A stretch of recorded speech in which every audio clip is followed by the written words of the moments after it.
my buddy, I was like, yo, you can make money doing this? Like, like what is this glass blowing stuff? And he said, yeah, I can help and teach you, and the rest is history. What up, y'all? I'm Steve, and welcome to another exciting Elev8, where we sit down with some cool ass artists in this industry.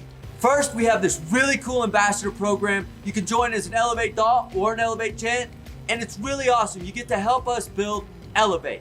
It's super unique, super special, and you're really a part of something special. Check out Elev8ambassador.com to learn more. Another cool thing we have is our Elev8 Veterans program. I'm really honored to be a part of it. Teresa helps run it, and it's super awesome. We get to rehabilitate and reacclimate veterans into society our way. And you know what? I think we're doing it right. Go check it out at Elev8veterans.com. Third, there's Elev8 Bingo. It's super cool, super fun, and we get to show you more of what we do. And on top of that, every game there's a chance to win $50 credits for Elev8glassgallery.com. Go check it out. And now, let's roll into this super awesome Elev8. Well, welcome to Elev8. We got Sean with East Koast Glass here. Thank you so much, man. You're an OG in this field, and man, it was a pleasure meeting you, a couple weeks ago. And man, thanks for joining. No problem. Thanks for the opportunity. I appreciate it. So how did you get into this thing? Because you did this when there was no kind of like stardom to it or anything like that. And you've traveled quite a long road, 23 years into this, or? Yeah, 23 years. Started back in 99. Yeah, that's a long time, man. So thanks a lot for paving the waves. The way. Appreciate it. Yeah, how did you get into this? How'd you get the bug? How'd you do this? Because you gotta be a little crazy to do this.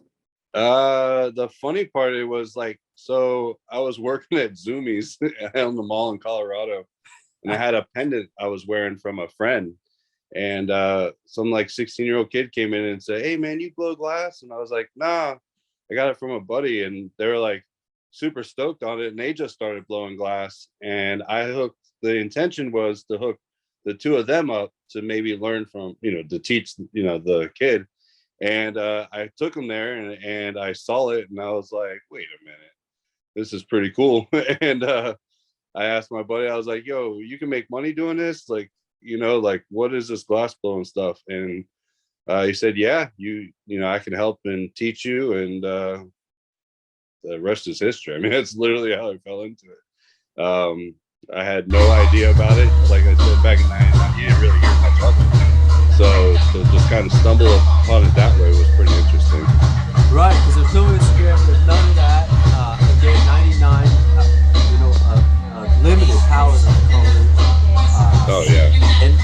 And I don't know if you feel the same, but my understanding is it was a lot more secretive back then as well. Yeah, because I learned, so I agree with you. I started working in Boulder. I got a chance to work at a Chubby Glass studio up in Boulder. Mm-hmm. And that's where, I kind of definitely grew up there, working around other artists. But yes, it was very secretive. And I mentioned back then that we should all work together and learn from each other. And I got looked at like I had three heads. So it was pretty funny. Yeah. And I did an interview with Dustin Revere, and it seems like he did go that path, trying to bring the knowledge to everybody. So yeah, he definitely was. Yeah, so it's a good thing that somebody took that path. And so when you were growing up through there, did you have any mentors in your career where you're growing up or learning and, growing through it? Yeah. Well, in that shop, I had a friend of mine, Sean Nelson. We took to each other, and he showed me a lot because, the stuff back then was just surface work. So Inside Out was just starting to come in. And I got a funny story on that one, but yeah.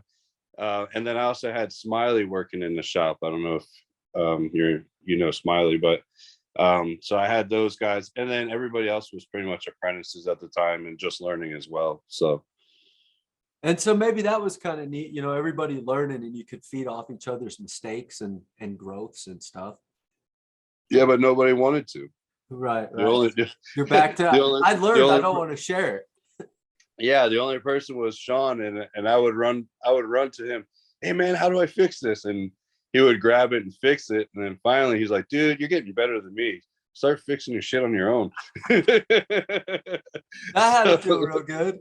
yeah, until I had to go fix it. But yeah, that started to teach me to fix it. And I had a couple of incidents there that made me, instead of, I guess, like, I don't know, I made it so I made a two-piece like sidecar, and Smiley grabbed it, and he was like, whose wanky piece of shit is this? And the ego was like, inside was like, man, what's up with that? But then on the outside, I said, well, why is it a wanky piece of shit? I made it. And then, because he was way better than all of us, and he actually broke it down and explained to me my weld sucked, everything sucked. And from there, he's like, I'm going to teach you one thing that's going to be really, really beneficial, is learn how to use gravity. And I was like, oh shit, all right. So yeah, from that one instance, instead of being like, I was offended inside, but on the outside, I asked questions, and they were actually a really good question to ask.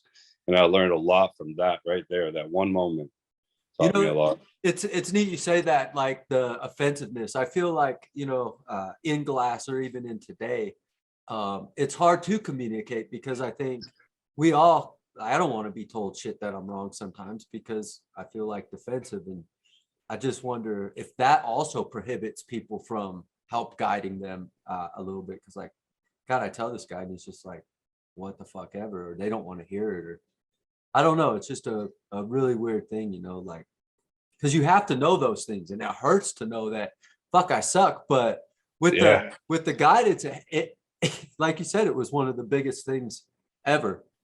Yeah. I mean, that guy's work was subpar. Like, he was ahead of, in my eyes, ahead of everybody there in Boulder. And the fact that, and he was very secretive. He worked from I think maybe midnight to 4 a.m.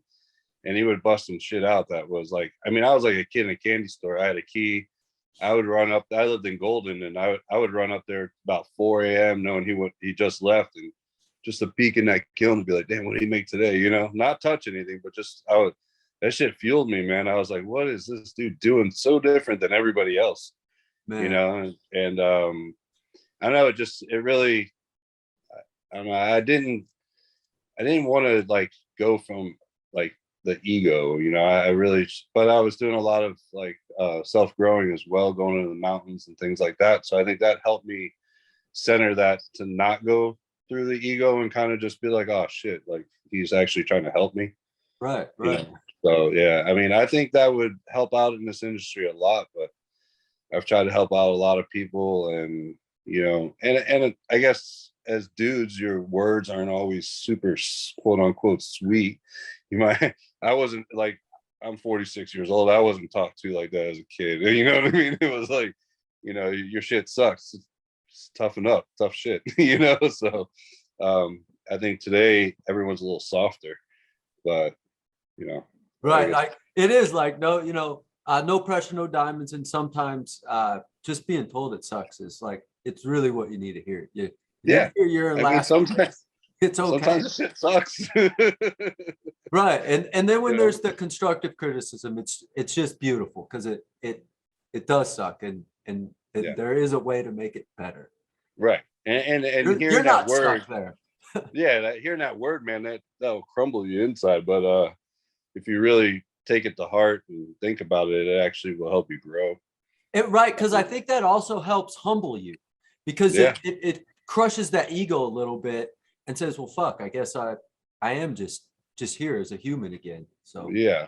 Well, and when back then, before how it is today with the internet and all that stuff, you were credited based upon your quality of work, not your quote unquote name or nickname or whatever. You know what I'm saying? Like, or your internet following. It was based on the quality of your work. And I think we kind of, and I guess I think some of that has been lost. You know what I mean? You can look at some of these pieces and be like, the quality of work's not there, but because of internet status or whatnot, just like in any other industry. It's kind of taking that route. And I think some of those things will change, possibly. Either that blower will figure it out more, or the industry, their knowledge of quality glass will grow, and then they'll feel almost duped, maybe, or something, which isn't good either. Like I No, don't know and how I it think a works. lot of it's the customers, the people buying it, learning, and I guess that is a good thing with all the avenues of the internet and everything nowadays. They can, I do a lot of live stuff, and they get to watch now and they get to ask questions. And hell, as glass blowers, we didn't even have that avenue for ourselves.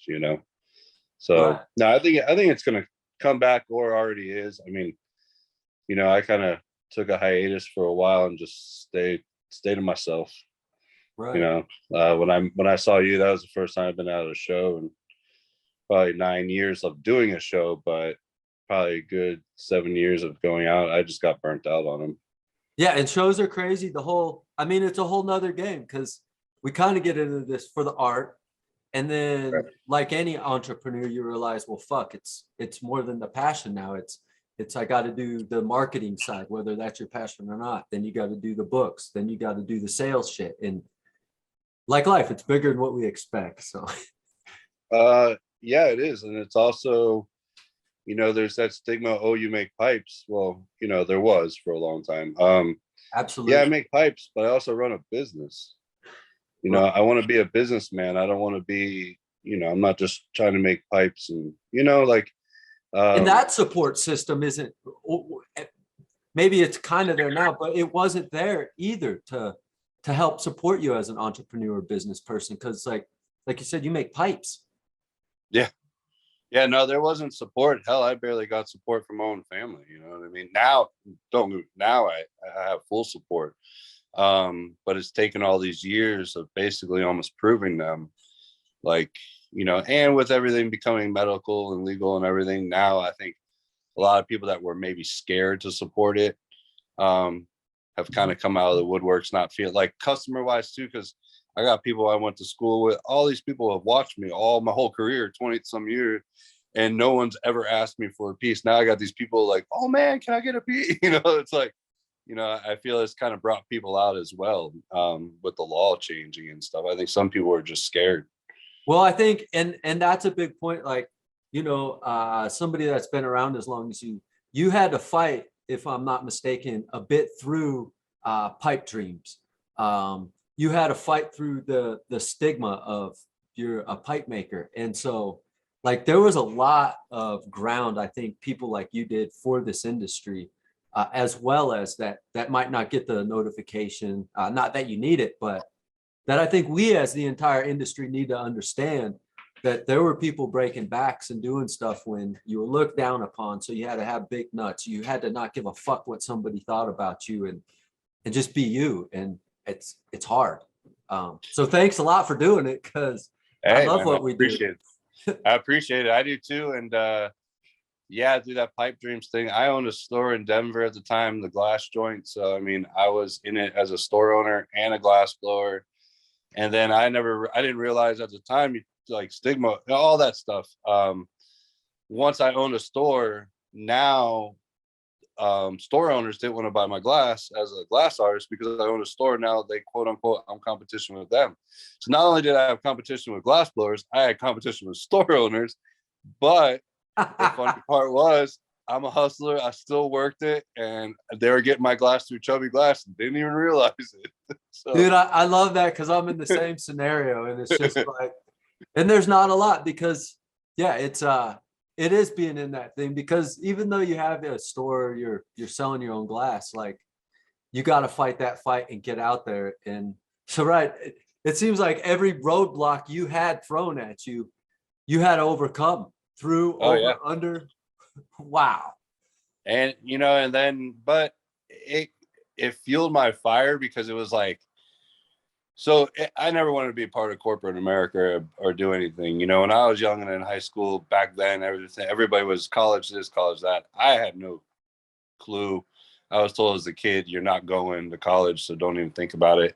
So, to stumble across this, man, I took to it like glue. I was like, man, like this, I can make something of. I could be me.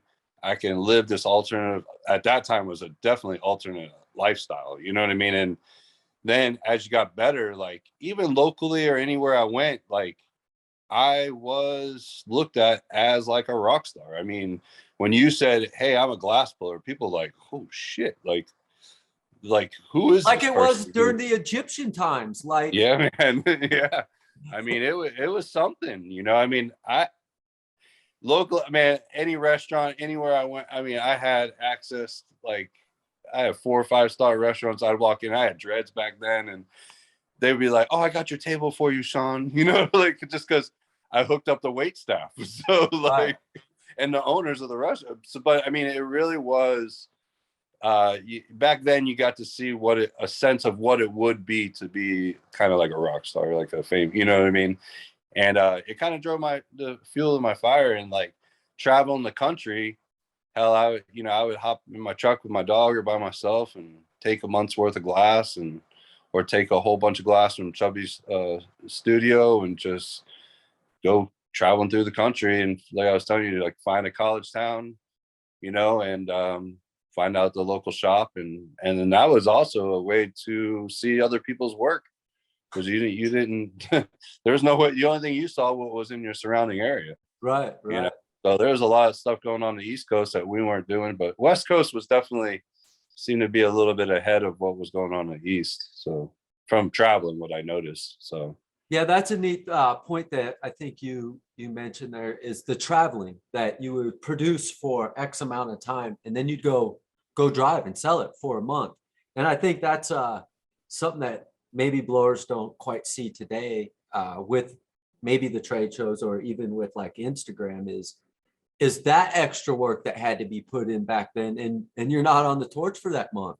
It's right, so you're right. here crushing ass for fuel for the next month to hopefully get all this stuff for the next month or 2 months to crush it out again. And what a cycle, man.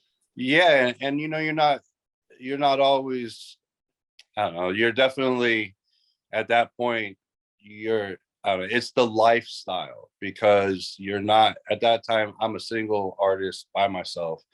I'm not crushing crazy numbers. I'm only one person. I can only do so much.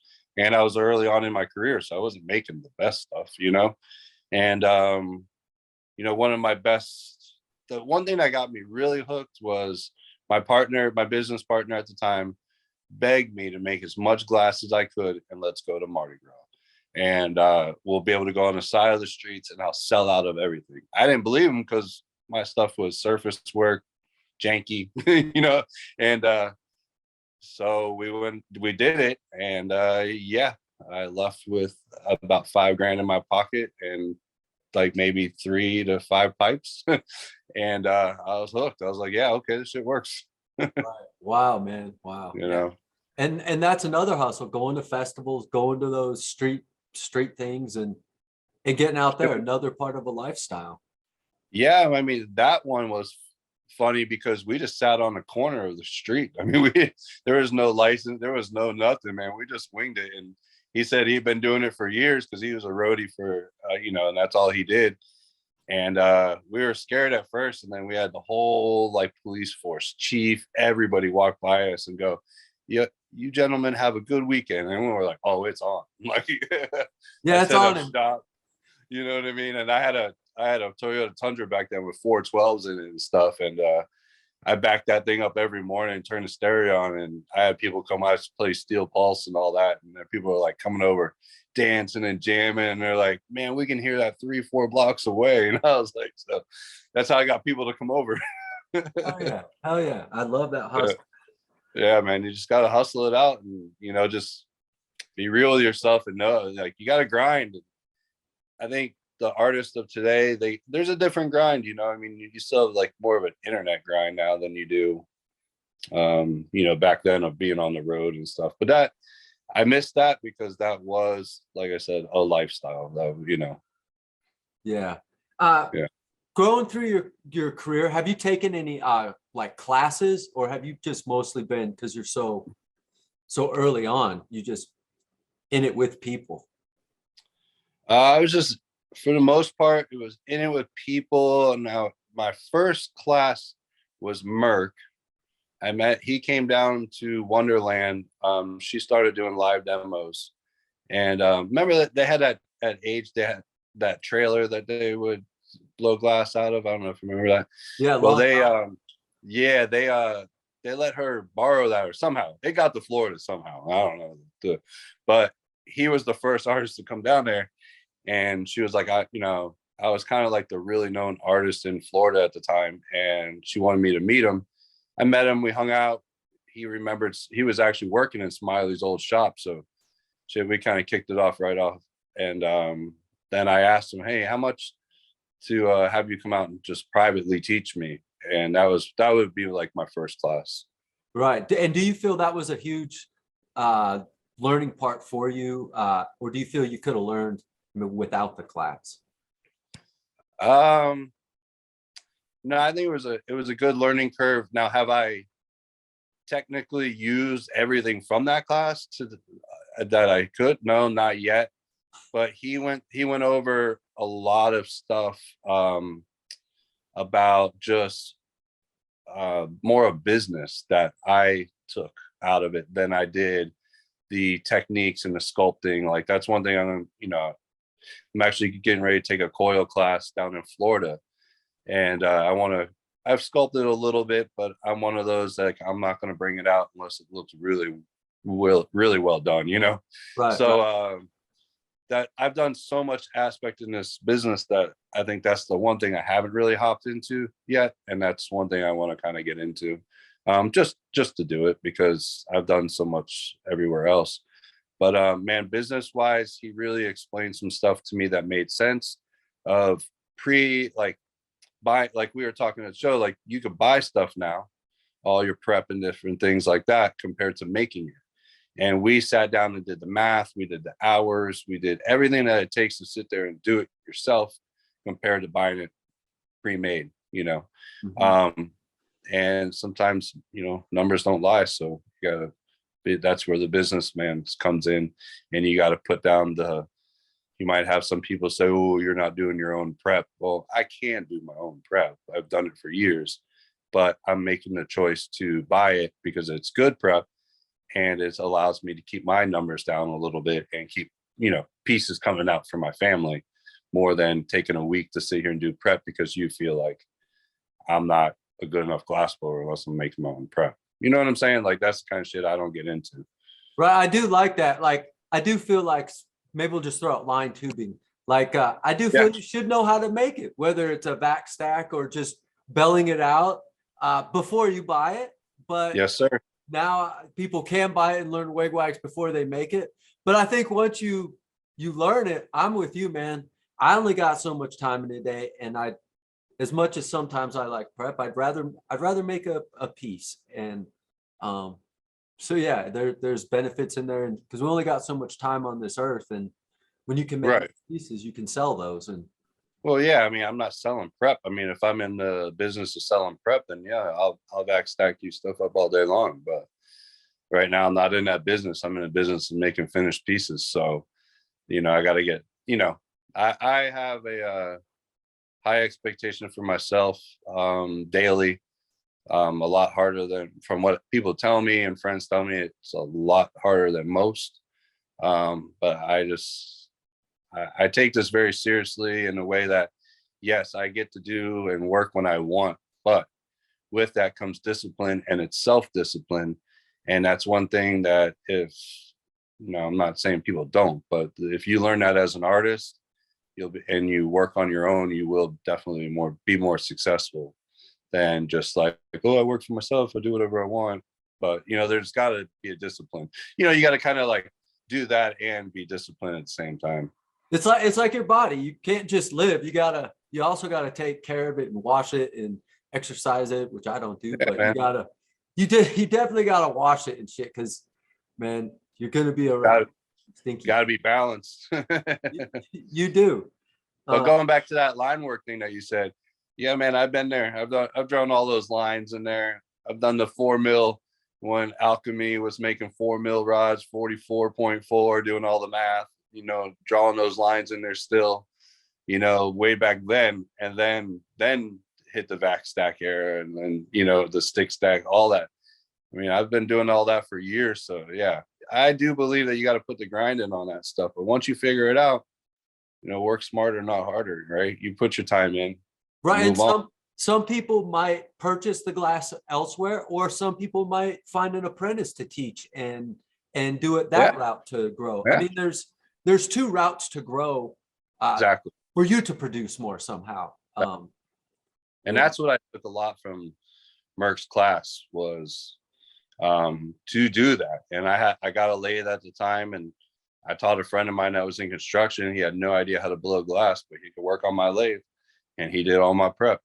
I mean, that's how I got my rigs and everything done. Was, if it wasn't for him, I wouldn't have been knocking out 50 rigs, 75 rigs in 2 days. I'd come up and do all the finishing touches, but he would build them. I taught him how to build them and break everything down. But could he blow like glass as a pipe or anything? Nothing at all. But I didn't teach him none of that. Right. Happy just to be on the lathe. Like, he didn't care. He didn't want to make anything. Like, he was happy doing what he was doing. So there is just, like, I think fire at least draws me into this crazy thing. And then, yeah, like, some blowers, they only know a little bit or a certain technique. Some know well, and that's why I think collaborations work well. But to master all the techniques, the tubing, and like you're so long into this, and you're just going into the sculpting side of it.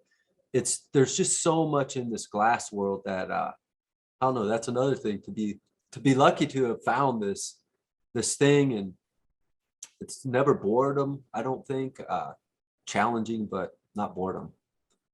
It's just neat shit. I guess, like, I get in these inside out production runs, and I guess nowadays it's a little bit of boredom, but like, it's just because it's so, I mean, my body is so trained, it's so muscle memory. I could live TikToks and bullshit with you and blow glass watching myself through my phone. So I'm not even watching what I'm doing. I'm literally watching the reflection off my phone blowing glass, so it's so grained in my body that but then, I kind of like found it. I lost it for a little while. It was about 3 years. I fell off of, like, I was just so burnt out. I made raw color for a while, and that, dealing with those kilns and trying to hustle pieces, and I had like my hands in 3 or 4 different things in the industry at once, and it just burnt me out. And making color gave me a huge recolor industry for the prep, for all that stuff. And that's another animal in itself. I don't think enough respect goes out. Let me tell you, some of the worst critics and the hardest people to work with are glass. Plenty of arguments and fights, text messaging kind of things, like, I had air bubbles. Shit, you should have seen the air bubbles out of North Star back in the day. Like, I don't want to, but because you're a thing, they could bash you, or, we were going to ruin it. And that's one thing that I can't stand. And it kind of burnt me out was I got too much of the glass blowers. I'm going to bash your company, and I'm going to ruin your company because your rods had some air bubbles, or your, you know what I mean? It was just, it got to be too much, Yeah. And that's crazy how much you've done in this industry. I mean, you just didn't go down this, you kind of took a bite into all the little rabbit holes that are there, mixing your own color. Like, I think that's a great point, is we don't understand what it goes into. I've never made raw color. I don't even have a clue.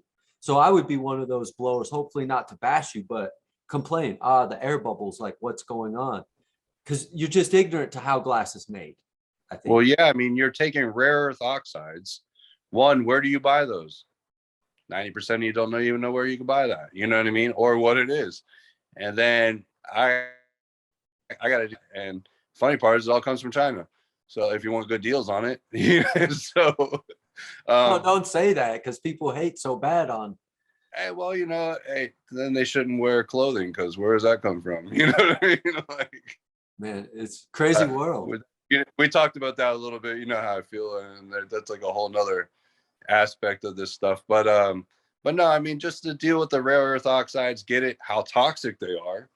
We're using ventilators and easy ventilation set up for each kiln, not going up, because if it's going up and you're standing there stirring it, you're still getting blasted with all this shit. So we had to create and figure out a whole new ventilation system, and we had to have it come and scoop into the backside of the kiln so it sucked it away from you. So I mean, there's a lot, and I had 8 kilns going.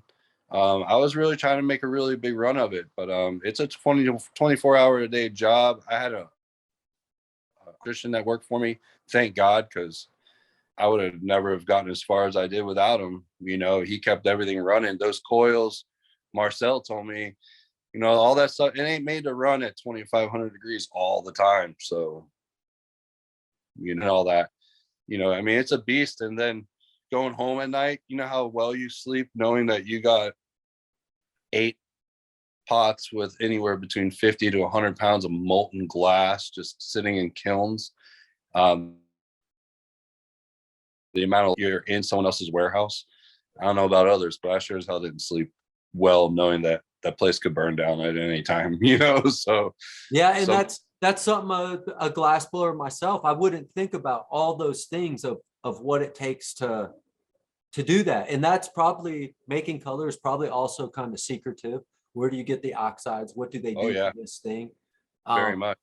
So that's maybe why these big studios like North Star aren't showing this is how we do this and all this production shit, because it's like we came out with I think they did serum or whatever, which I think it's serum, the one that goes from yellow to pink, CFL. Oh yeah.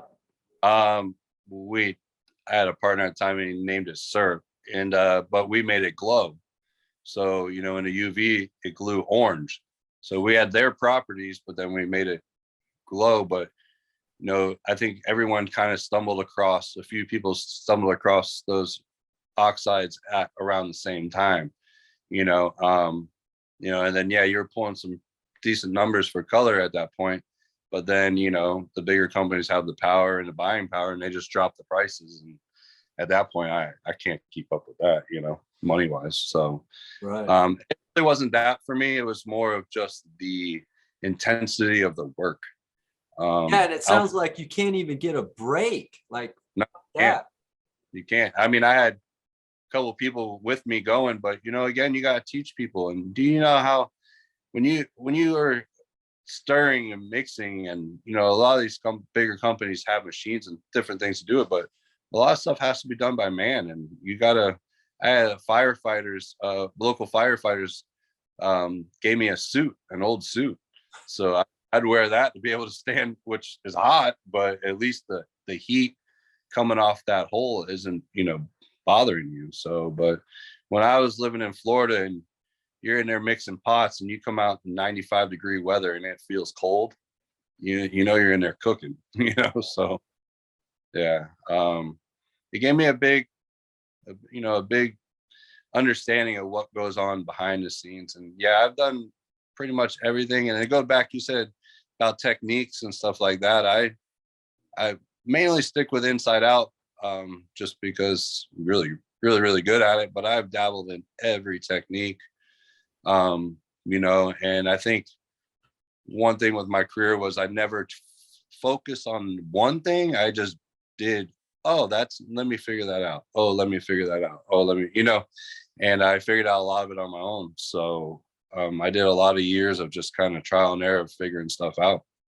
Right. And the inside out, I think that's what got me into this, wanting to do it so bad is how did they get that in there, that snake looking thing and all that shit. And I see now, where a blower can make this rig or this or that.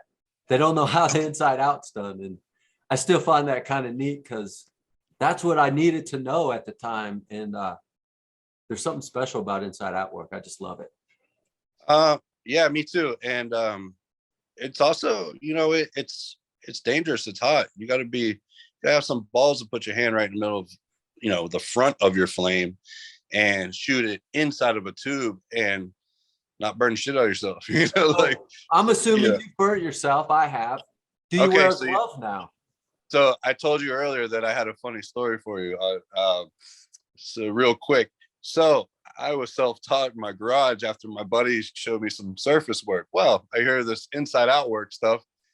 No one, I'm doing this on my own, try to cut and flip, trying to figure it out, right? So I figure it out. I made a couple of pieces, and when I met Nelson up there at Chubby's, he's like, "Hey man, you do inside out?" I'm like, "Yeah, dude, I do that shit, but that shit fucking hurts. How do you, the fuck?" And he's like, "What do you mean it hurts?" I'm like, "Dude, you shoot that flame down the center of it. That fucking shit burns your hands." He's like, "Put a cork in it, stupid." And I was like, Yeah. "Oh shit!" Like, it's the most basic thing, but I was like, that was definitely a moment where I was like, "Yep."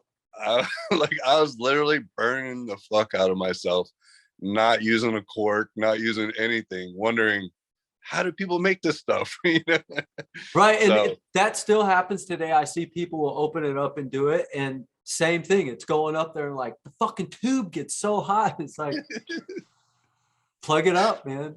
yeah, but it was so funny the way he's like, "Man, put a cork in it, fucking stupid." Like, I love it, man. That's how him and I talk to each other. But I just met the guy, so I was like, "Oh man, he's my brother." Like, Hell yeah. But yeah, another thing too, man. I watch people do inside out. Man, they do way too much flaring and tubing. I mean, I can knock one out, a full inside out latticino dots, the whole nine. And when I was younger, 7 minutes. Everyone knew that in Florida, and a lot of guys would want to come down and quote unquote race me, and no one could beat me.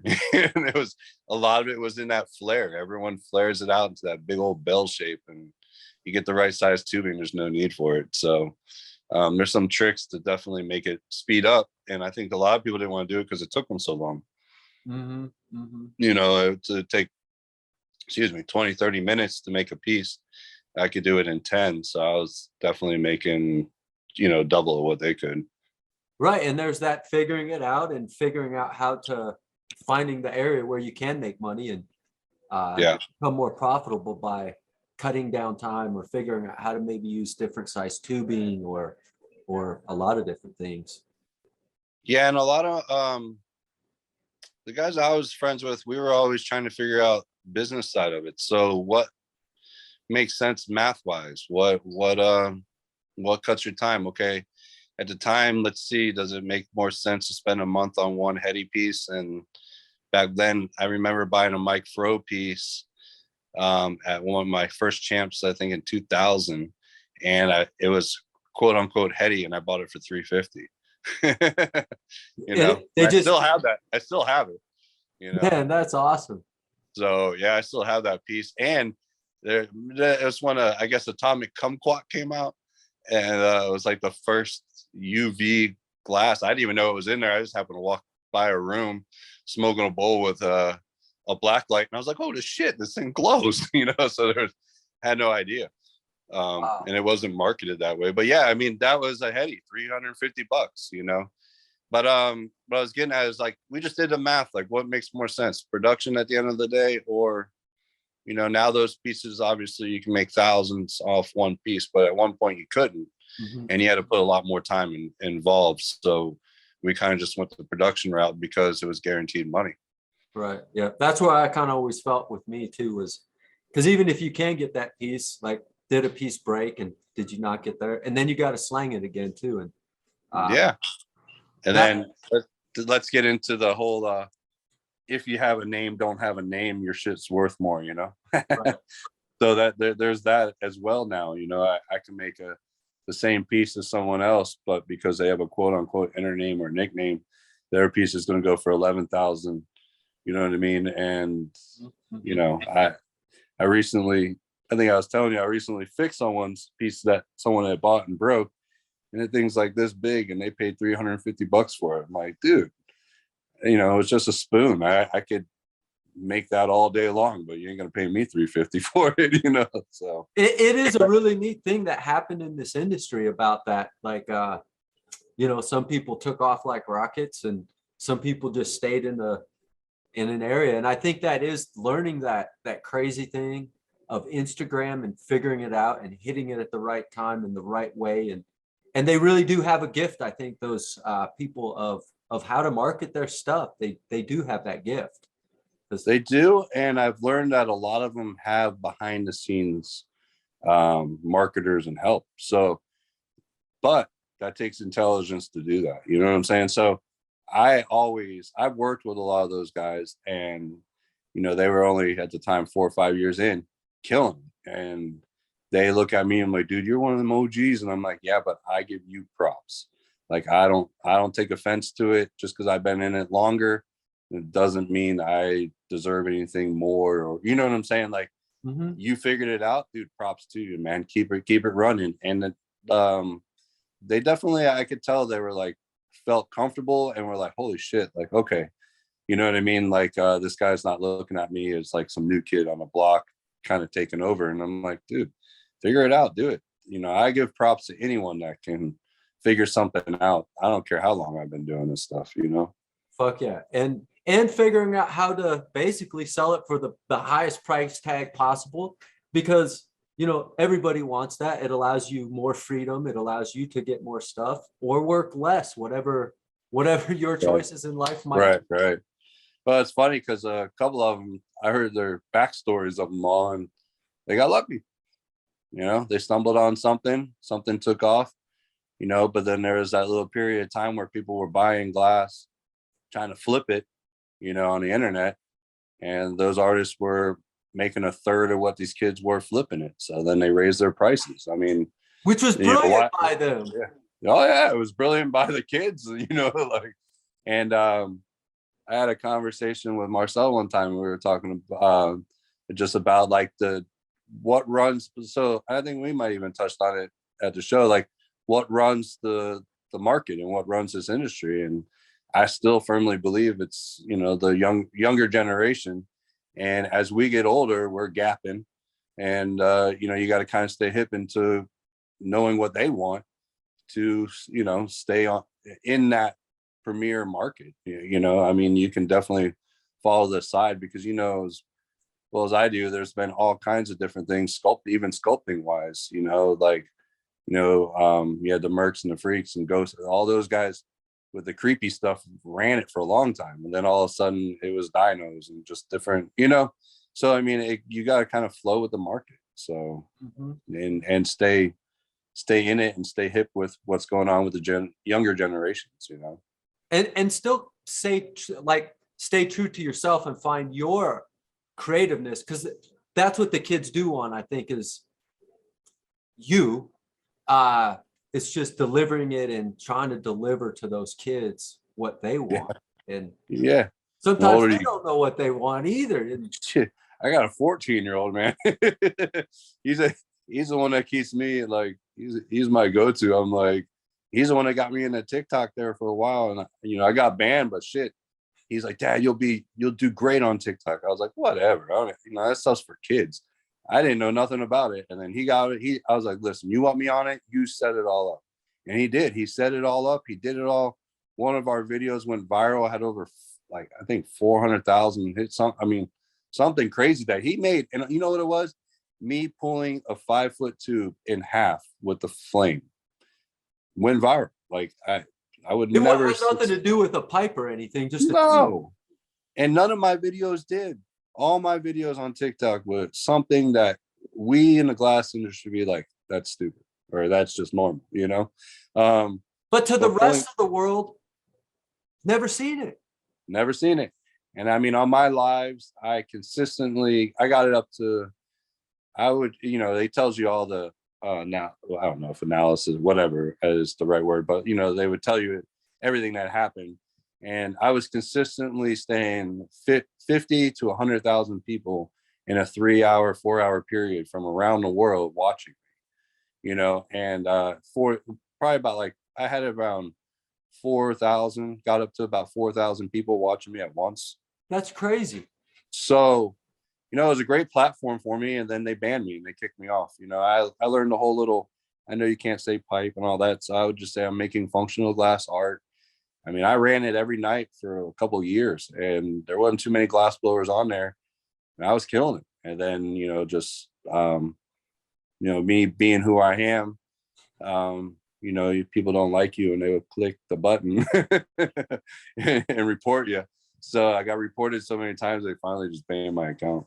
Man, So that's lame. That's lame. But I got canceled. Do you get to collaborate often? And do you enjoy working with people if you do? I went through a period where I did collaborate quite a bit, and then lately I have not. I've been kind of just sticking to myself. I moved out in the middle of the woods of Georgia. I've just been kind of regrouping, trying to find my vibe again in it. And but yeah, I mean, there was a point where I was collabing a lot, and I kind of set a goal to collab with certain people, and I met those goals. So it was really just kind of went through a period in time to pick artists that I would want to collab with, and they were way above my level. Right. And I got to. So I mean, I had a run there for a while that was pretty good. That had to feel really good when you hit up an artist and say, "Hey, can we collab?" And you feel they're superior to you, and they say yes. That really has to feel good. And I bet as you worked with each one of them, you all also became more superior in your skills. Yeah, and it was weird because like Wonderland, Danielle of Wonderland was killing it with these live demos. Back in years, I was the first one to do a live demo down there. And then she turned it into bringing the bigger name artist. Merc was the first one, and then, went on to everybody else. And when Elbow, Joe P, Coil, all those guys were real, not that they're not now, but they were like just up and coming hot. She brought all those guys down. And what I would do is I would set up all of their torches. I would do, set up the whole stage, set up everything. She would pay me because she trusted me with the gas lines and everything. But from doing that, I got to meet them all and I got to hang out. And a lot of artists at the time in Florida were a little butthurt because she was bringing these bigger artists down. And again, I put my ego aside and I had some people be like, "Oh, you're just a do boy." I don't give a shit. You know what I mean? You got to make those experiences happen with the blowers then by exactly. So if I would have again went, "Oh, I'm better than that. I've been blowing glass this amount of time. I don't need to be setting up people's shit." I'm never like that. I'm always like real humble, man. But because of that, I've gotten to work with Elbow multiple times. I've gotten to work with Snick. I've had all those guys at my house for a barbecue, private sessions. You know what I mean? Like, I've worked with Marcel and with Jessica Boggs and all those guys out there, and I've got to do all that stuff. And at that point in my career, that's what I was shooting and aiming to do, because I wanted to get to that elite.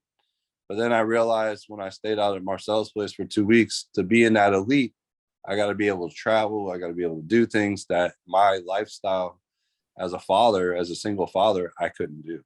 So, I had to kind of back off of that. I know what it takes.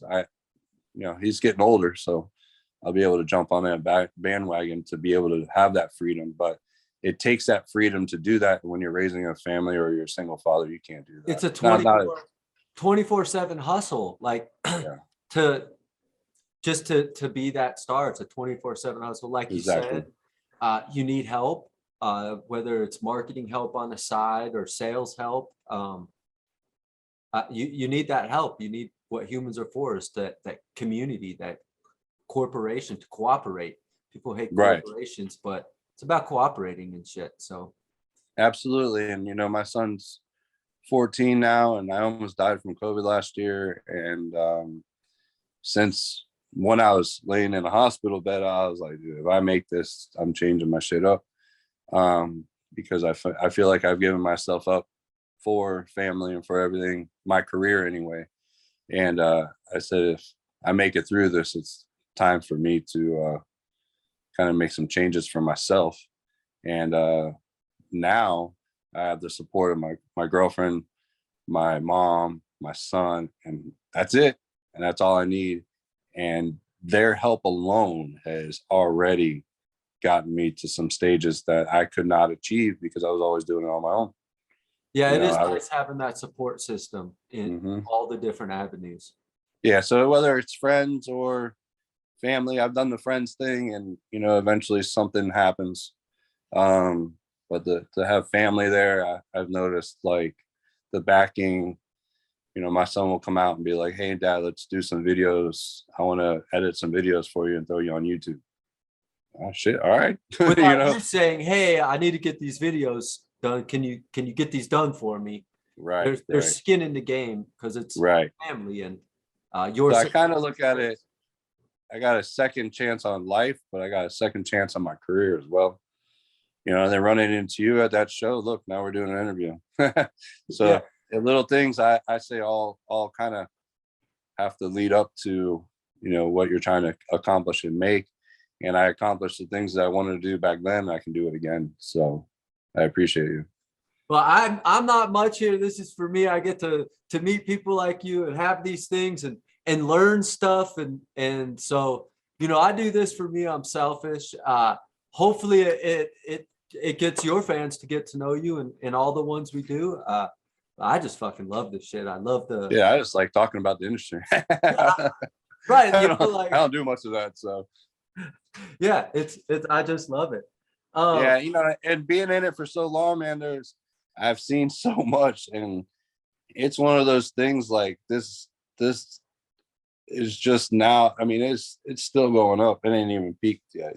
So to be one of the like, I never thought I'd be in an industry Were you looking the back, getting OG? yeah, like looking back, and I'm like getting older, and have someone say I'm an OG, or I'm like, damn, I'm kind of not one of the No wonder the founders, but founders. That was the yeah. first word that was coming into my head I is had it in my head, but I didn't know if I should say well, it. and maybe you're not the founder of this, but it Right, takes the group. It didn't take a founder for this country. It right, took a right, group of people and at any time with a shop or anything, you could have given it up and gone into the normal world where I do believe it's a lot easier, stressful, but you don't get to live that magical part of life of doing what you do, whether you win or fail or not. It's quite a neat thing to be able to say I did that shit and you did it and you opened the doors for people like me and tens, if not hundreds of thousands of other people out there without knowing what you and all these cats did that had to fight through that fucking pipe dreams, that had to travel for a fucking month to go sell glass. Like yeah. it's nuts to me when I hear this shit. Well, you're hitting the road back then, just a wing and a prayer. You don't know, if you're gonna sell anything. But once I went out a few times, and I know, and I'm a hustler, man. I'll hit shit up. I don't care. I'll sell you right out of the back of my truck or whatever. So I made sure I made it and made money. But yeah, looking back, I'm blessed. I feel real fortunate, and I'm glad I never gave into it. I had family members, and I battled with like even my own father. He was like, "All you want to do is smoke dope and make dope pipes," and I was like, "Can you not call it that?" Like it sounds so bad. But before he passed away, just to get in that recognition, that was probably by far the best that I ever got. Was my own dad saying, "Hey, man, I'm proud of you. Even with my shit and never really agreeing with it, you stuck with it, and I'm super proud of you, son, because you became something of it." And to me, that means more than anything. Once you have your father say something like that. So, but I wouldn't give it up. I wouldn't trade it in for the world. All my ups and downs, I would. This is what I do. Right. And no matter where you're at in life, there's going to be some ups and downs. It's a fucking journey, man. It's a tidal Yeah. wave. It's an ebb and a flow. So, if you're not a glass blower or something, find something that you do enjoy, because somebody told me a long time ago, like if you do whatever you're doing, if you enjoy 20% of it, you're fucking lucky. Yeah. So I find to be a glass blower, to be in this industry, I can find joy in 50 to 80% of it. So fucking beautiful, man. Yeah, man. I enjoy every aspect of it, you know, and I'm just, you know, and that's why I ventured into so many different things, because I was like, if I'm going to do this, I'm going to do it. You know, I want to check it out, you know, from collabing with, you know, well-known artists to making color, owning a store, owning studios, having a lathe. I mean, there wasn't one thing that I haven't. And I feel like what we were saying earlier, the only thing that I've done it a little bit. I haven't really like sculpting. I have some ideas. So now I'll take a couple, you know, that sculpting class, and I'm not really doing it for notoriety or anything in the industry. I'm just doing it for myself, really. Right. Self-knowledge, you know. I think the ideas that I have will be pretty cool, but you know, I got something in the works for myself, really, just to see if I can do it. Well, I can't wait to see it. When you do craft stuff and create stuff, do you have a particular color that you just absolutely love, and worst case scenario, there was only one color that would be it? Do you have that? I did for a while, but like, I mean, I've always been drawn to amber purple, just because of the different striking elements of it. But then, you know, when they came out with Serendipity, oh, that was that was definitely one of my favorites. But a lot of colors, alien tech, a lot of these colors you can't get anymore. You know, we can make them ourselves. Alien tech you bring up, and I remember I got a piece, alien check, and yeah, it was. And you know what's funny though? I use that so much and never had it check once, and everyone's like, "Dude, that thing's just check-o-matic, checks everywhere." I never had a problem with it. I loved it. And I think that comes down to like whether it was an accident or you knew it or whatever. It comes down to the kilning. Was your kiln the right temperature? How long did you garage it? Did you not garage it? I think there's so many aspects into that stuff, and it sounds like if you didn't have problems with it, you obviously had that shit dialed in. And, yeah, my girlfriend now, she's a like biology major, all like she's really into science, and she read about all this stuff, and you know, all the science of kilning and doing all this stuff, and I was like, I've been doing that shit for years and I had no idea. You know, like I listened to Ray Olson years ago, and he told me 1,050, leave it alone. You know, if you do your stuff right, you should be able to open that kiln door at 700 and put that piece on the table. And because at 700, it's done annealing. It's cool. Yeah. It's good to go. It can't anneal any slower. Right. I think some of these like higher temperature, longer base like that, we, you know, recently, like she really enjoys it. So that's one aspect that she's helping me learn and understand too, is the chemical properties of all that kind of stuff and what's going on with the color. And, you know, and I think the lack of science will definitely take a part of it. You know, we base our stuff on what other glass blowers say. And then we also get fears from other artists saying, oh, that color checks, that color does this, you know, and fear, I never really listened to any of it. I just did my own thing and left it. You know, Ray had been blowing glass since the 70s. So I was like, this dude's been in this industry longer than I've been alive. So I think I should listen to what he says.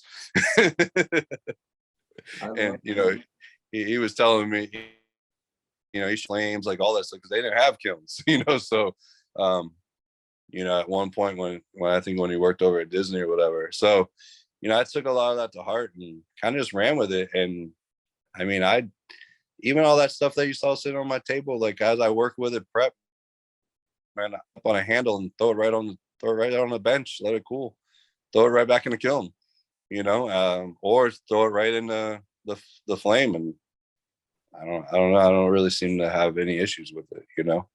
Right. And so, But I think that's the design of Boro. I think it also, you'll throw it right in the flame. I think sometimes blowers will put it in and take it out. And There's that right there, not to cut you off, but that's your biggest fuck up.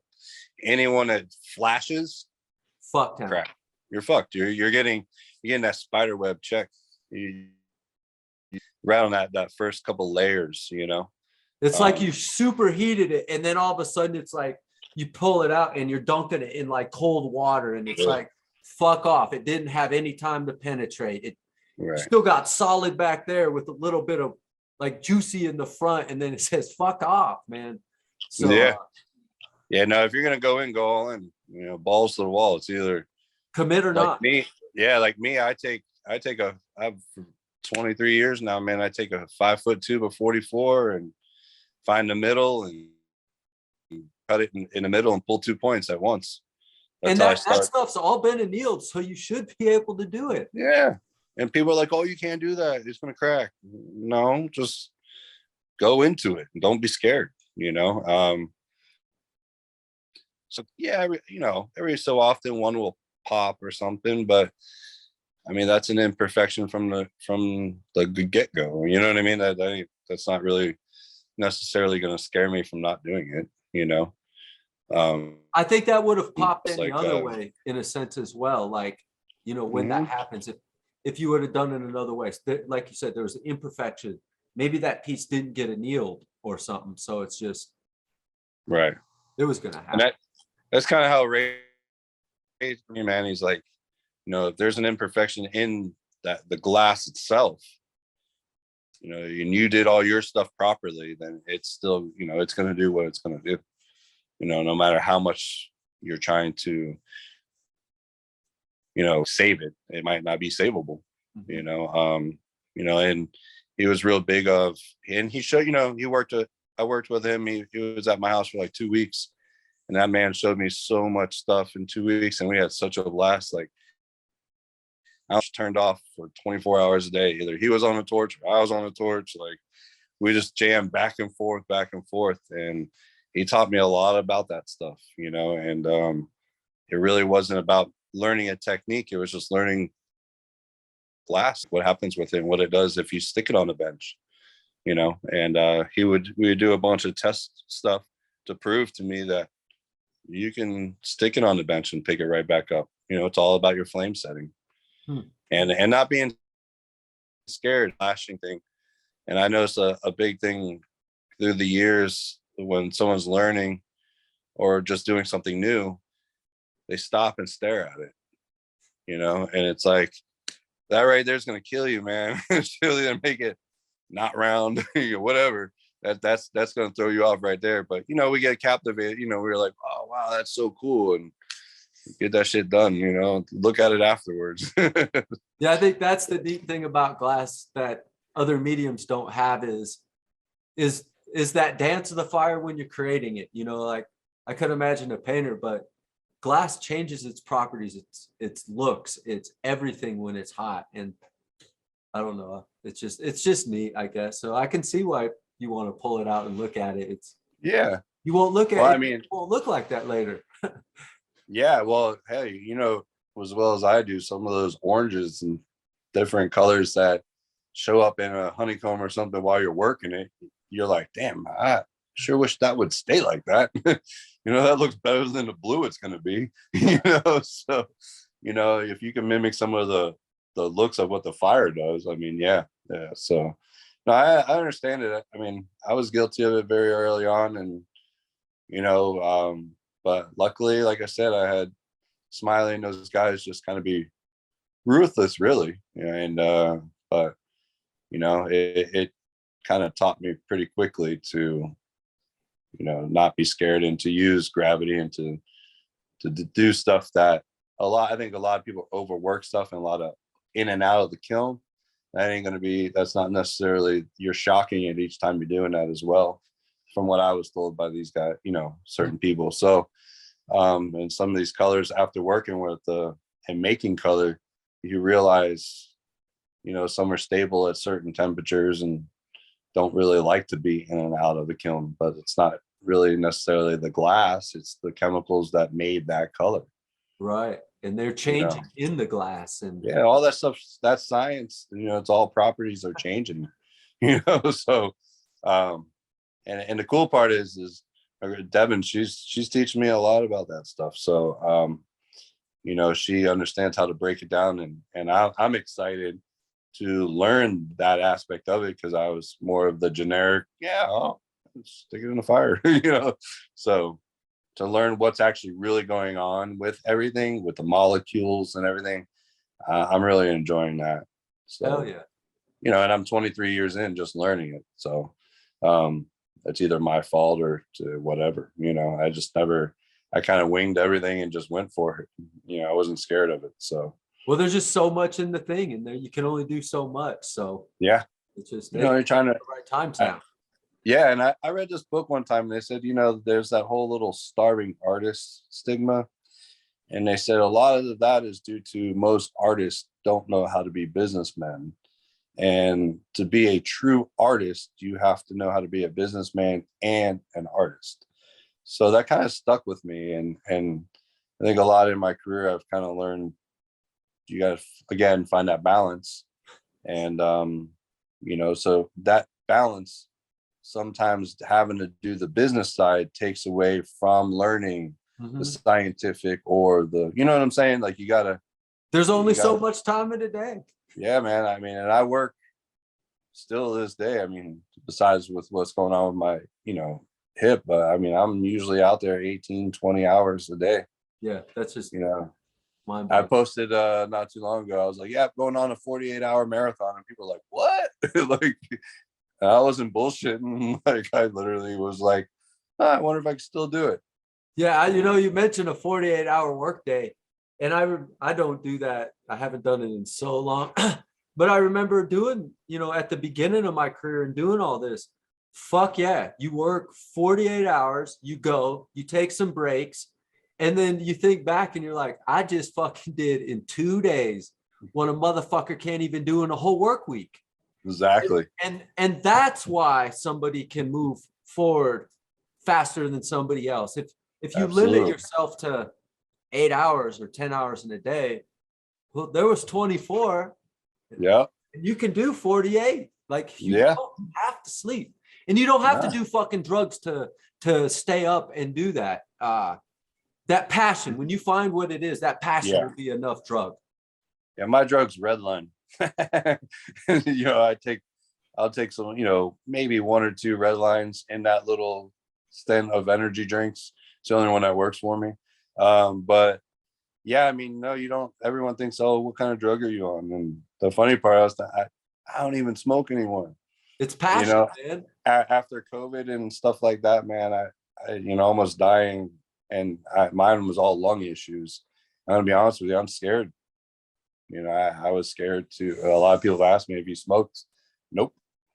And then not smoking, I realized that I am just as creative and just, on point. And I used to always be like, oh, I gotta smoke to be creative. And no, I'm personally, I don't.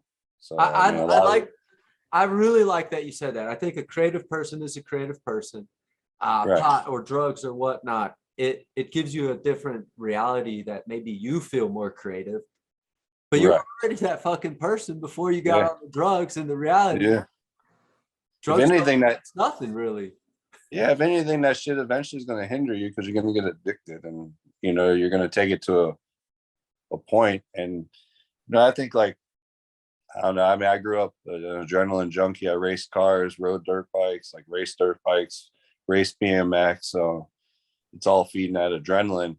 And glass does the same thing. When you got molten hot glass in between your hands and got a big bubble, something going on, there could be some catastrophic failure or major burns or something like that. I mean, that's keeping adrenaline running. So I think a lot of us glass blowers are a lot more adrenaline junkies than we think. And then that leads, it's proven that when you're like that, addiction and all that shit comes with it.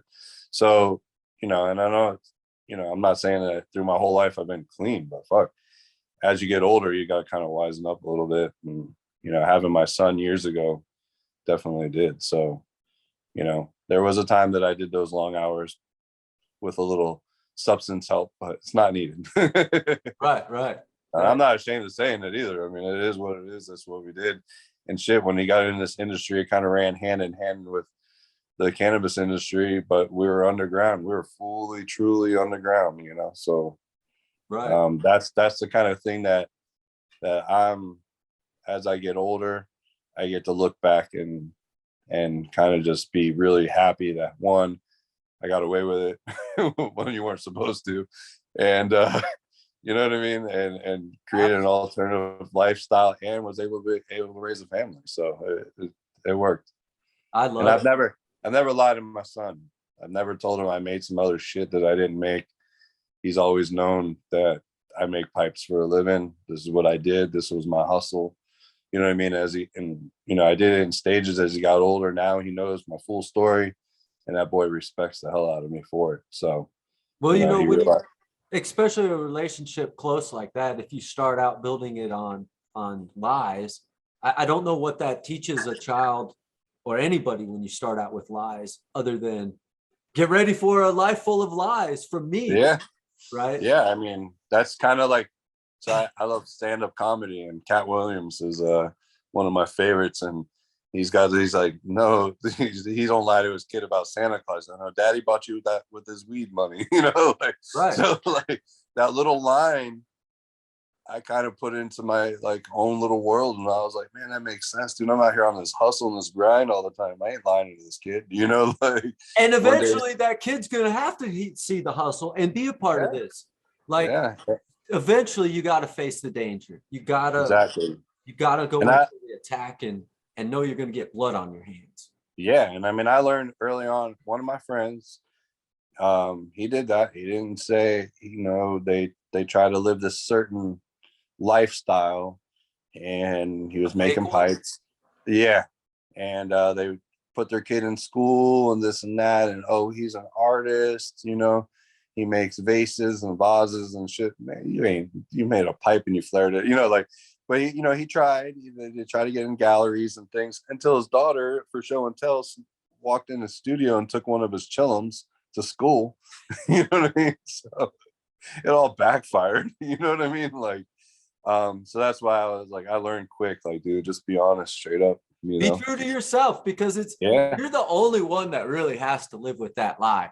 Like, yeah, the other person that you told it to, yeah, they live with it because that's the reality they know. But you're the yeah, one living with the lie, with the untruth. And right, I used to lie, cheat, steal, but at a young age, you realize, holy fuck, man, it's just not the right way to do it. Like, it's not worth yeah, it. not at all. No, not at all. And even now, man, I live out in the woods of Georgia. My son goes to a Christian school, like, because it's a good little small school, and they heard I'm a glass blower, and these are like full on Bible Belt people, and they're like, "Oh, can you make something for us? And what's your Instagram and this and that?" And I was like, first and foremost, I make pipes for a living. You know what I mean? Like, I was straight up with them, and these are older church women, you know. But then what I did was I showed them some collabs and some stuff that I had done, not proto stuff, and I let them ooh and all over it. And then I said, well, that's a pipe. And they were like, what? Right. And Show them the world. Yeah. And it changed. You know what? I got all the respect in the world from those people, from being honest. And then they still got the wine goblets they wanted. And, but they respect me, because I told them, I said, look, I could either lie to you and you find out through the internet, or I'm just straight up with you and you go and you look at my stuff and see what's out there. And those people that would have judged you right there and said, hey, you're bad anyways, fuck them anyways, because oh yeah, it's just a fake relationship. It's just it just wasn't right in your world, and your world's the only world that matters to you. So absolutely. And doing this stuff for as long as I have, I've already gone through all that stigma of the whole pipe thing. So now I didn't give a shit then. I certainly don't give a shit now. I just do a little softer. Because you learn, you grow, and yeah. When I was younger, I was like, yeah, make pipes, fuck you. Like, but yeah, I don't do that no more. A little bit softer, but yeah, man, I stay true to my roots of this too, man. Like, this is a hustle, and I'm proud of everybody in the industry coming up and who have been in it. Like all the everyone getting into it now, man. I'm stoked to see them getting into it. I'm not. So I don't know. I've talked to some people and they're a little offended and different things, and I don't see it that way. I look at it as like there's always room for growth. There's always room. It's awesome that a younger generation is wanting to pick up on an art that you can actually. This is probably one of the only art forms, and if I'm wrong, I'm wrong. But I think that you can somewhat be famous for while you're alive. Yeah. Majority of them you become famous when you die. So the fact that you could do that while you're living and feel a little bit of that fame is a good feeling. So I always welcome newcomers, and that's why I do a lot of videos, and anyone that hits me up privately or whatever, I am the first one to teach them stuff free. I'm not charging you. I learned a lot for free. I couldn't see doing that. I've only done one class, beginner class, where I charged people in my whole career. So Well, I know I appreciate that, and I'm sure everybody else appreciates it. But I think as somebody to give classes, I think you would be an amazing person to give classes, paid even, just because of the knowledge and what you've acquired, all the different skills and what can be acquired there. I think just a day or a week with you would move an artist, whether they were 6 months in or 6 years. I think it would move them in the needle of skill set just ridiculously far. So I appreciate that. I mean, that means a lot to hear that. And I have helped a lot of Florida artists, and now I sit back and watch them just grow. And I'm so stoked for them, because I remember them running to me, what do I do? And sitting back now behind the scenes, just watching them grow and have a name for themselves, and because it's hard. A couple of them are getting there, they're getting up into that, they're hitting that level, and I'm really, really happy for them, and I'm stoked for them, because they've been grinding it out, and Florida artists didn't really get much notoriety during all that kind of stuff. So to see those guys coming up and knowing, where they started, like, and to know that I helped them is just, that's something that I hold dear to my heart. Like, I'm not looking for any recognition from it. I'm just happy to help, And that's, I think, with the thing about teaching, it's one of those things that once you've acquired the skills, you can teach. And the pleasure that you get from teaching somebody is it's unfound out there. It's definitely not like sex or some great drug, but those can't compare to when you teach somebody and you see them grow. It's unreal. It's a good thing.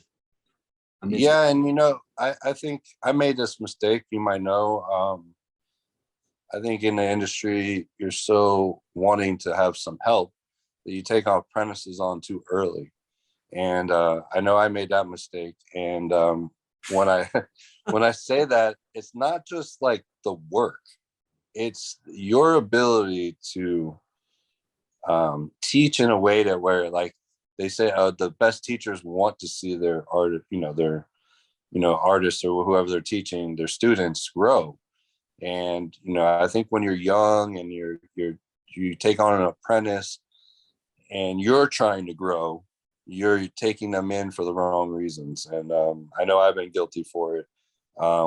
So to pay back, I've taken on the role of just helping the people, because I finally got that knowledge and realized that I was trying to grow myself. I wasn't even at a level that I should have had people there.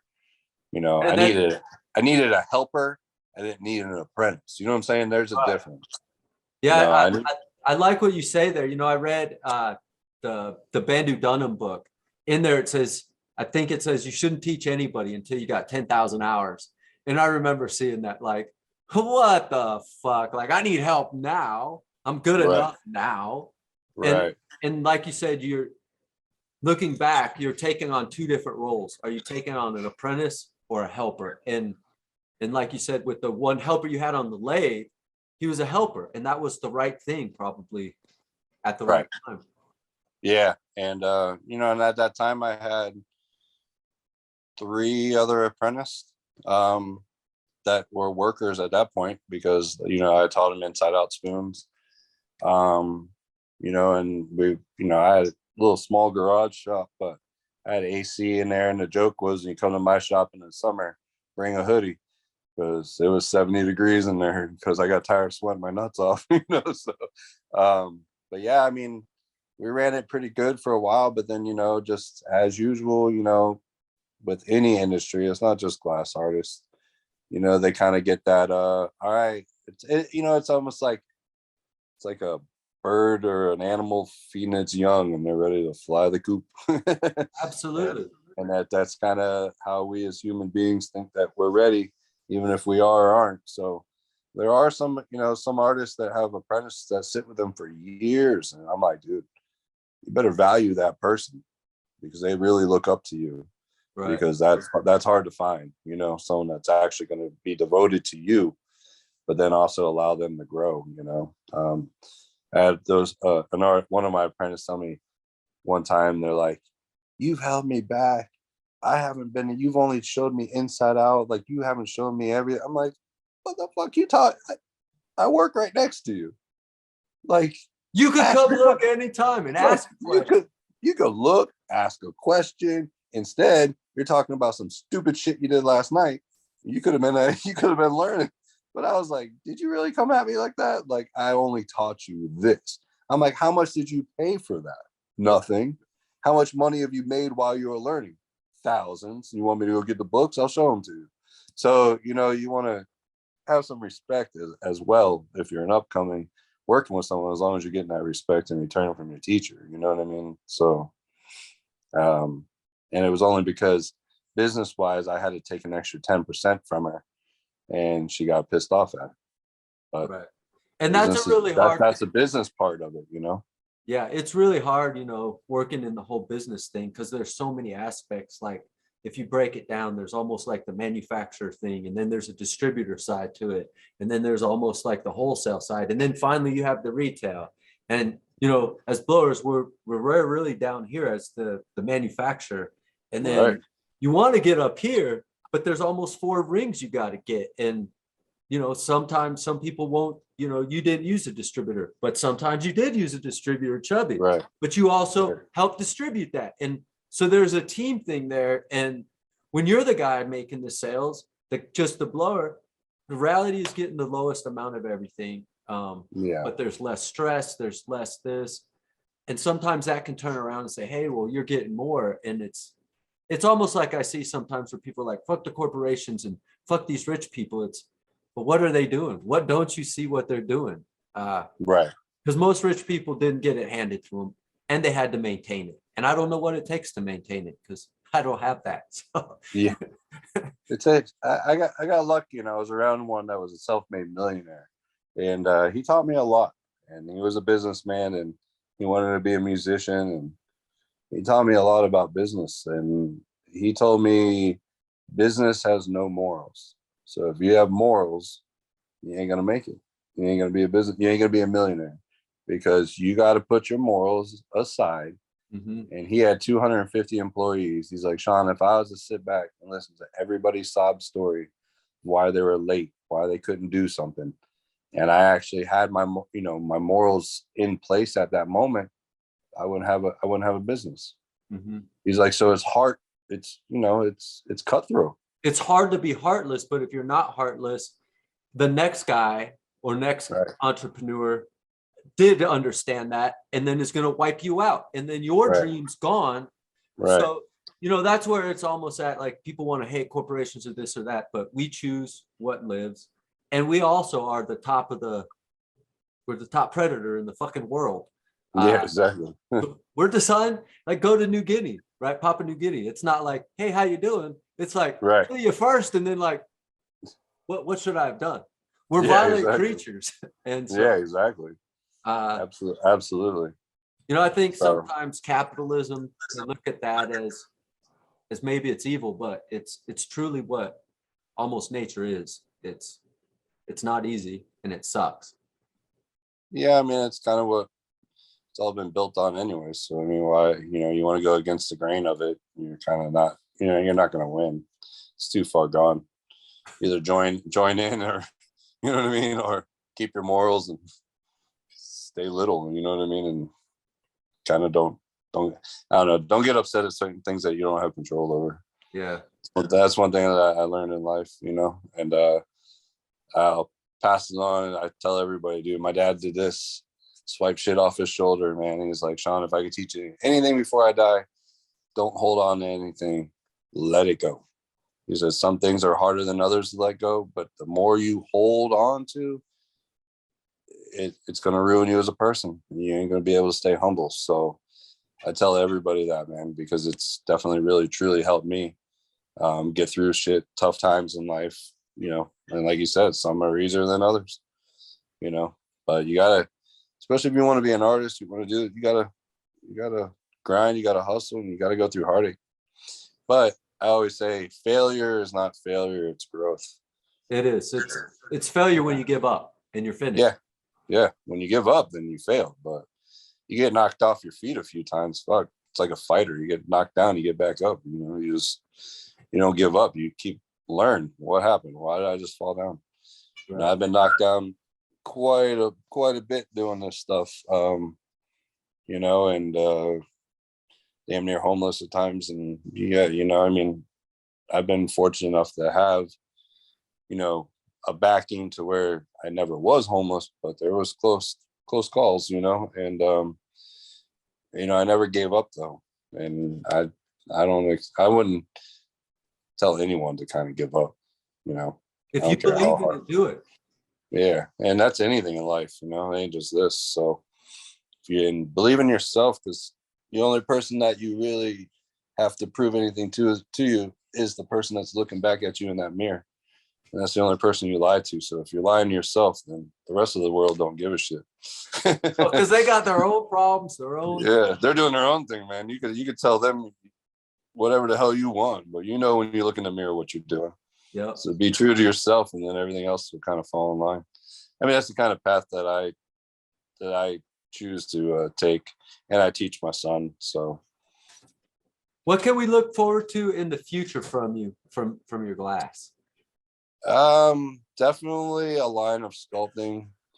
I'm going to be coming, like, it probably might take a year or two, but it'll be out there. I'm not going to, one thing I learned, I was told years ago, is don't release stuff when it's your first, because then that's what people remember. So release it as somebody you don't like. Well, release it when you there's no perfection, like when you somewhat master it and you're happy with it and you've done a few and you could make another one. It ain't your first one and you got fucking lucky. Sometimes that's neat there. Your first one you get and you're like, and then your second, your third, your 10th, you're like, what the fuck? Like, I can't do this again? Yeah, dude. Doing this stuff, whatever it was, there's that moment where you did it and you're like, oh, that was easy. I'll do that shit again. And you go back to do it again. And you're like, fuck. What the hell did I do that one time that made it so different, Mm-hmm. So, yeah, I mean, I definitely will see some more like sculpting. Like I say, I take that class in November. So, and it's really, like I said earlier, it's really just because it's something that I haven't really gotten into. I've done a couple for myself and people were really jazzed about them and bought them, and I never even posted them, Right. So I know how to do it. And one was when I was working with Elbow in my shop and I told him I never did it. And he was like, well, then do it. And I was like, well, I don't know how to. And he was like, dude, just pick something. So I picked this like ET statue, and sure as shit, he goes, I don't know what you're talking about. That shit looks nice. Like I was able to do it, but I just never believed in yourself really fully. You never believed myself in that aspect and never really focused on it. So I think in the future, I'm going to be focusing more on it just for myself. And if it works, it works. But, and like what you saw at the show, I want to try to bring in more of a higher end spoon level, spoon game. And people love spoons, and not everybody can afford thousands of dollar headies, but know, but I think there's room for some really nice high end spoons, and I'm starting to do a lot of that. So I'm having a good response from it. So I'm not going to stop. Good. Well, Sean, is there what's the best place where we can find your glass, support you, and see your stuff? Is it Instagram, a web page? I have Instagram, which is just East Koast Glass. I have art as my website. I'm East Koast Glass __ on TikTok. But I have East Koast Glass page on Facebook. But Instagram's probably the best lot. So and store wise, like I'm throughout the country, you know what I mean? I definitely, before I got sick, I had Waldo Wonders. Waldo was doing stuff for me. Thinking Glass was doing stuff for me. Mm-hmm. Kyle was doing stuff for me. So I mean, I went the distributor route for a little while. So, and I can't thank those guys enough, because they've put up with me being sick, still making up and trying to make a living. So those guys have really been above and beyond to help me while I was sick and everything. So I appreciate them. But they've got my stuff all throughout the stores, through the country. So if you want to hit me up personally, it's either Facebook or Instagram. Hell yeah. What I'm on mostly. So I get right back to everybody. So yeah, I don't leave you hanging. Well, no, and it sounds like you enjoy giving knowledge out and chatting with your fans and everything. So yeah, I get a lot of direct messages and private messages, and I mean, my family will tell you, if I'm not on the torch, behind the scenes on the internet. I can't stand social media, but I do it for work. So and I'm always, trying to keep it going. So yeah. Well, Sean, East Koast Glass, man, this was a huge pleasure, amazing opportunity for me today, and I really appreciate you hanging out here today. Yeah, I appreciate it, man. I had a lot of fun.